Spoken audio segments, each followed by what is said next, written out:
जगन्नाथ, भगवान का ऐसा चमत्कारिक मंदिर जिसके बारे में सुनते ही हर कोई रह जाता है हैरान। नमस्कार दोस्तों, क्या आपने कभी ऐसे मंदिर के बारे में सुना है जिसके सामने चावलों से भरा मटका रखते ही वह टूट जाता है? दरअसल दोस्तों, मध्य प्रदेश के ग्वालियर चंबल संभाग में कई ऐसे चमत्कारी मंदिर हैं जिनके किस्से दूर दूर तक फैले हुए हैं। ऐसा ही एक मंदिर ग्वालियर शहर से महज 20 किलोमीटर दूर कुलैथ गांव में है, जहां पर भगवान जगन्नाथ का मंदिर है। आज से भगवान जगन्नाथ की रथ यात्रा शुरू हो गई है। ऐसे में आपको कुलैथ में भगवान जगन्नाथ मंदिर से जुड़े कुछ ऐसे चमत्कार के बारे में बता रहे हैं जिनको जानकर आपको बड़ा आश्चर्य होगा। शहर से महज 20 किलोमीटर दूर कुलैथ नाम का एक गांव है और इसी गांव में भगवान जगन्नाथ का एक मंदिर है। इस मंदिर में भी एशिया के तर्ज पर बड़े धूमधाम से रथ यात्रा निकली जाता है। लेकिन आपको जानकर बड़ी हैरानी होगी कि जब भगवान जगन्नाथ की यहाँ रथ यात्रा निकाली जाती है, उस वक्त 7 कलश के अंदर चावल को पकाया जाता है और जब रथ यात्रा चारों तरफ घूमकर लौट के मंदिर के पास आती है तो उस दौरान कलश को भगवान के आगे रखा जाता है।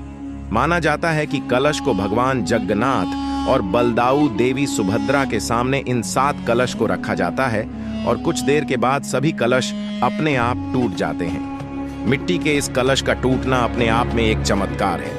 इतना ही नहीं, यहाँ 133 साल से मंदिर में अपने आप चावल का मटका फट जाता है। संत सावलेदास जगन्नाथ जी के बड़े भक्त थे और बचपन से ही भगवान जगन्नाथ की अनन्य भक्ति के चलते उन्होंने कुलैथ ग्राम से उड़ीसा स्थित जगन्नाथपुरी तक की 7 बार कनक दंडवत परिक्रमा की। मंदिर के पुजारी किशोरीलाल श्रीवास्तव के बेटे भानु श्रीवास्तव की माने तो भगवान जगन्नाथ जी ने संत सावलेदास को स्वप्न में दर्शन देकर कहा कि वह कुलैथ ग्राम में मंदिर बनाए। सांक नदी में चंदन की लकड़ी बहती हुई मिलेंगी, उनसे मूर्ति की स्थापना करें। संत सावलेदास ने कहा कि वह कैसे माने कि मूर्ति में भगवान का वास है, तो स्वप्न में ही भगवान ने कहा कि मूर्ति के सामने जब चावलों से भरा घट लेकर भोग लगाओगे तो घट 4 भाग में स्वयं फूट जाएगा।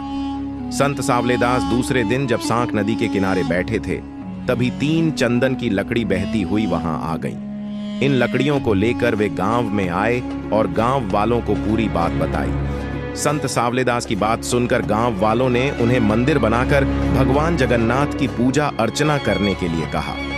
इसके बाद उन्होंने गांव में भगवान जगन्नाथ जी का मंदिर बनाया। हर साल जब जगन्नाथ जी की यात्रा उड़ीसा में निकलती है, उसी दिन कुलैथ में भी भगवान जगन्नाथ की रथ यात्रा निकाली जाती है। कुलैथ गांव के लगभग 173 साल पुराने इस मंदिर में भगवान जगन्नाथ, सुभद्रा और बलभद्र की रथ यात्रा ठीक उसी दिन आयोजित की जाती है जिस दिन पुरी में इसका आयोजन होता है।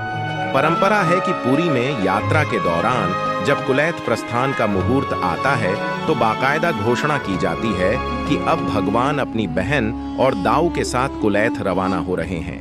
भगवान जगन्नाथ को मिट्टी के घड़ों में भात भरकर भोग लगाया जाता है और घट तुंगरत ही फट जाते हैं। यह भोग लोगों को लुटाया जाता है। ऐसी मान्यता है कि भगवान जगन्नाथ के भात का एक दाना भी यदि कोई अपने खाद्यान्नों में रखे तो उसके यहाँ कभी भी अनाज की कमी नहीं रहेगी। संत सावलेदास की तीसरी पीढ़ी के किशोरीलाल श्रीवास्तव अभी मंदिर में पूजा अर्चना करते हैं। कुलैथ के मुख्य पुजारी ने बताया कि 1816 से 1844 तक महज 9 वर्ष की बाल अवस्था में उनके पूर्वज सांबलदास जी लगातार कनक दंडवत करते हुए 7 बार पुरी की यात्रा की। उनकी भक्ति से गदगद होकर भगवान जगन्नाथ कुलैथ में उनके साथ आ गए। आज भी कुलैथ में भगवान जगन्नाथ के चमत्कारों को देखा व महसूस किया जा सकता है। ऐसी मान्यता है कि पुरी में जब तक प्रभु का अवतार नहीं होगा, तब तक उनकी शक्ति यथावत बनी रहेगी। तो दोस्तों, अगर वीडियो पसंद आई हो तो इस वीडियो को एक लाइक करके चैनल को भी सब्सक्राइब करें।